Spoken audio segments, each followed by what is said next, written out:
जंहिंजी जिथे मिल्कियत हूंदी आ जुमलो चवण दियो। मां हिते वेठो हाँ लाखा रोड में, मुंहिंजी गाड़ी जे कदे पढ़ी दन में आ, मूं वटि अख्तियार आ, घुराया त घुराए थो सघां, घुराया त घुराए थो सघां। जे कदे मुंहिंजी गाड़ी करूंडीअ में आ, घुराया त घुराए थो सघां।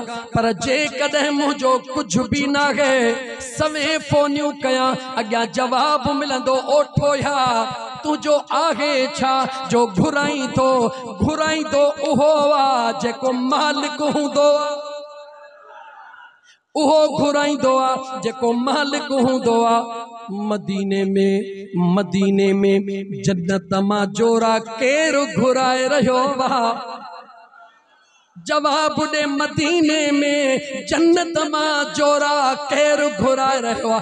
दिल खोले चओ ओहो घुराए रहियो आ जंहिंखे अल्लाह जन्नत जो मालिक बनाए छॾियो आ।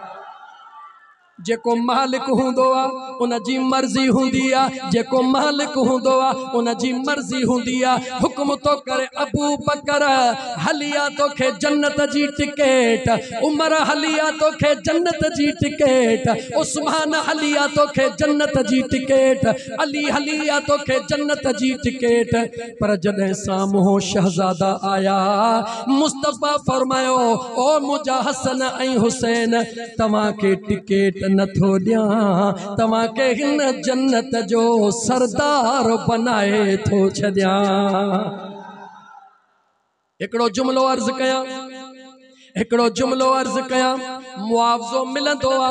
अल्लाह भी कुरान में फरमायो आ, तवज्जो, इन्नल्लाह अश्तरा मिनल मुमिनीन अनफुसहुम व अमवालहुम बिअन्न लहुमुल जन्नत। मुझे बेनियाज़ रब फरमायो, सौदो कंदो हाँ, जानियूं भी वठंदो हाँ, माल भी वठंदो हाँ, जन्नत ॾींदो हाँ। ॻाल्हि समझ में अची वई। अबू बकर सुहिणे कुर्बानियूं ॾिनियूं, मुस्तफा जन्नत जी टिकेट ॾिनी, अलीअ सुहिणे कुर्बानियूं ॾिनियूं, महबूब जन्नत जी टिकेट ॾिनी, सुने उमर कुर्बानी दिनी, मुस्तफा जन्नत जी टिकेट दिनी, तलहा जुबैर उस्मान मुझा दोस्त अजीज कुर्बानियों दिनियूं, जन्नत जी टिकेट मिली। लेकिन होरिया जुमलो बुझजो, इमाम हसन ऐं हुसैन जे मथा कुर्बानी त परे जी गाढ़ा, अञा त नमाज भी फर्ज कान थी आ। समझ में अची वयो, सहाबा के जन्नत मिली, उन्हनि जे मेहनतुन जे एवज़ सहाबा के जन्नत मिली, कुर्बानिन जे एवज़। मगर इमाम हसन ऐं इमाम हुसैन अञा मासूम हन, अञा त नमाज भी उन्हनि ते फर्ज कान थी आ, अञा रोज़ो भी उन्हनि ते फर्ज कोन थियो आ। यानी इहे फराइज़ आकिल बालिग ते थींदा हन। अञा हसन हुसैन न की आकिल न की बालिग, ज़ाहिरी तौर ते शरीयत जे कदम खां, शरीयत जे हुक्म खां पोइते हन। वो सवाल पैदा थियो, जन ते शरीयत भी लागू ना है, उन्हनि जे हवाले सरदारी छो कई वे? हिकिड़ो ई जवाब मिलियो, जेको मालिक हूंदो आ उन जी मर्जी हूंदी आ, जेको मालिक हूंदो आ उन जी। हिन इदारे जो जमीन ॾियण वारो गुलाम हुसैन दाहिरी मालिक हुयो हिन जमीन जो। उन जे दिल चई छॾियो त मां हीअ जमीन अल्लाह जे दीन जे लाइ वक़ुफ़ करे थो छॾियां। उन जी मर्जी हुई, छो त उन जी मिल्कियत हुई। कहीं भी झलियो चो तू केर थींदो आ, मुंहिंजी मिल्कियत आ, मुंहिंजी मर्जी आ। जंहिंजी मिल्कियत हूंदी आ उन जी मर्जी हूंदी आ। मां तोखे सादन लफ़्ज़न में थो चवां, भुलिजी न पइजां, जन्नत जागीर मुंहिंजे मुस्तफा उन जे बचड़नि जी आ।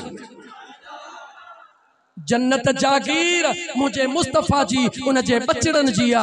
जेकर जन्नत में वञण चाही थो तो महबूब मुस्तफा सा ऐं आले रसूल सा प्यार करणो पवंदो, सहाबा जो अदब करणो पवंदो। छो त जन्नत मुस्तफा के रब ॾिनी आ, सरदारी हसन हुसैन खे आ, टिकेटूं वंडण वारो अलीउल मुर्तज़ा। पर शेर खुदा चवे थो, ॾींदुसि टिकेट उन खे जेको अबू बकर उमर उस्मान सा प्यार करण वारो हूंदो।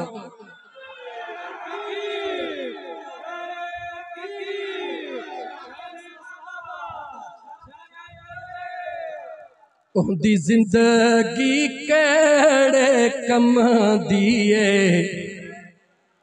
जेंदा पंज तन दे नाल प्यार नहीं। उहदी जिंदगी केड़े कम दिए जेंदा पंज तन नाल प्यार नहीं।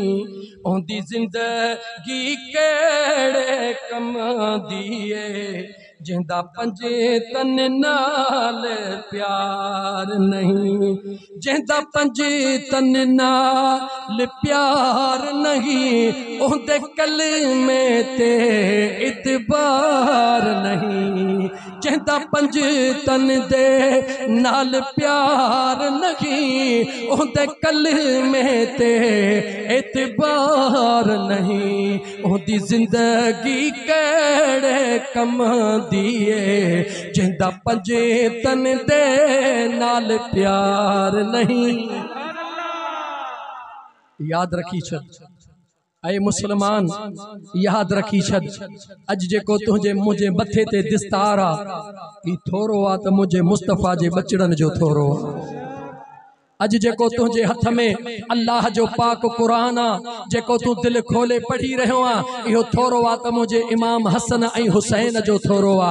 अज जेका तोखे इज्जत मिली रही आ अज जेको तू दीन सरेआम दीन जो पैगाम ॾेई रहो आ इहो थोरो आ त इमाम हसन ऐं हुसैन जो थोरो आ। तोखे मां कहिड़नि जुमलनि में ॿुधायां, तोखे मां कीअं ॿुधायां।